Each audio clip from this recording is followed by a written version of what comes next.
જો ગાયત્રી,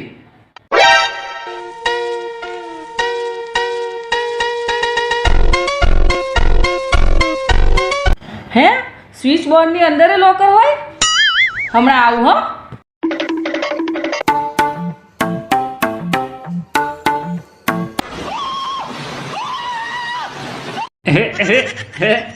નોટંકી, હા નોટંકી.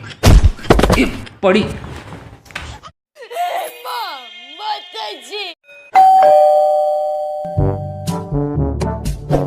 હાય, હું કેવી લાગુ છું? અરે મસ્ત લાગે છે, પણ અત્યારે મમ્મીનો સ્વભાવ બહુ અત્યારે ગરમ થઈ ગયો છે. મોડું થયું ને એટલે મમ્મી જે સવાલ પૂછે ને એના જેમ વ્યવસ્થિત જવાબ આપશે. હા ને, ચાલ. જય શ્રી કૃષ્ણ. શું કરે છે અત્યારે? ઘરે જ છું. કેટલું ભણેલી? બીકોમ કોલેજ કર્યું. રસોઈ કરાવતા આવડે છે? હા આવડે ને. શું બનાવતા આવડે?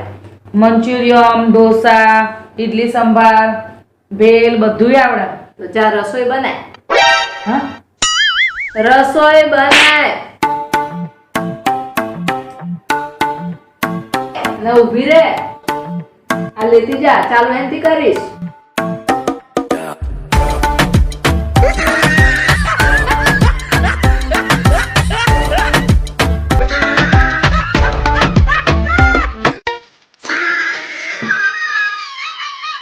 ઈ રેવા દે ને, લે એનથી કર.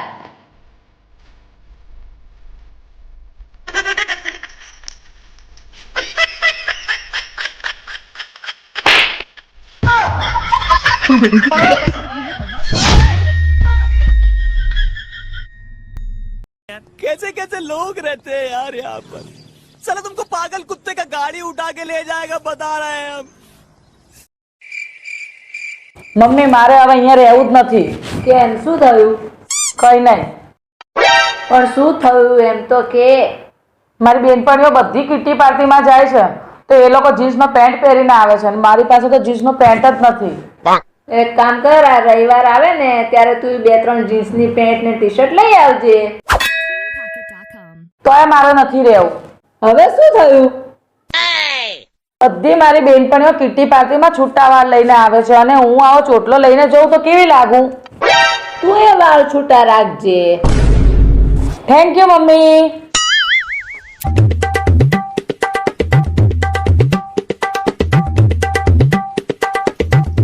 મમ્મી હવે પણ મારી આ નથી રે, હું પણ જાઉં છું ઘર છોડીને.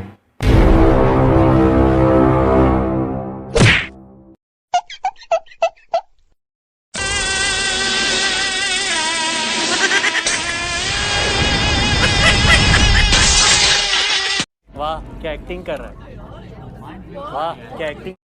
તે મને પૂછ્યા સિવાય લગ્ન કર્યા જ કેમ? પણ મમ્મી મારી વાત તો સાંભળો. મારે તારી એક પણ વાત નથી સાંભળવી.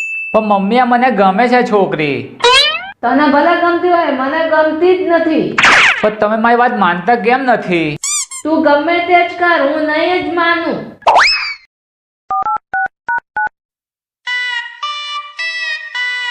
હલો ભાઈ, અહીંયા કઈ મેર પડે એવું લાગતું નથી. મારો 2 કરોડના બંગલાની ચાવી લે, તું નીચે જા, હું નીચે જ આવું છું.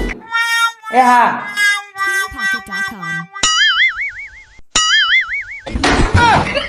જોઈ હું જોશે, નવી વહુને ભૂખ લાગી હશે, નાસ્તો બનાવીને લાય.